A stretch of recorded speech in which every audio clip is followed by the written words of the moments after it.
बंगाल में अभी जो हुआ इंडिया ने करने को लेके, तो बीजेपी ये कह रही है कि वहाँ गुंडागर्दी है, प्रशासन शासन कोई व्यवस्था बची नहीं। पूरे देश में भारतीय जनता पार्टी ईडी के जरिए गुंडई कर रही है। गुंडागर्दी भारतीय जनता पार्टी ईडी को आगे करके करवा रही है। ईडी का मतलब भारतीय जनता पार्टी के लिए इलेक्शन मैनेजमेंट डिपार्टमेंट हो गया है।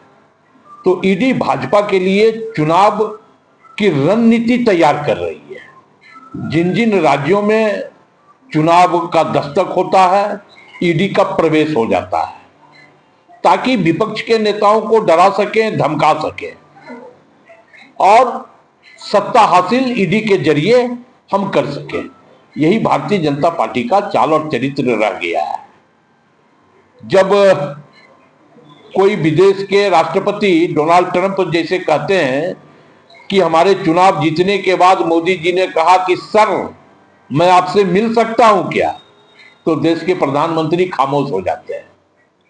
जब चीन भी यह कहता है कि सीज फायर हमने करवाया, तो प्रधानमंत्री खामोश हो जाते हैं। लेकिन ईडी को आगे करके विपक्ष के नेताओं को डरा के, धमका के और प्रधानमंत्री अपनी 56 इंच का सीना दिखाते हैं। तो हमें यह लगता है कि ये गुंडई तो पूरे देश में चल रही है, सिर्फ बंगाल में नहीं। भारतीय जनता पार्टी की यह गुंडागर्दी पूरे देश में चल रही है।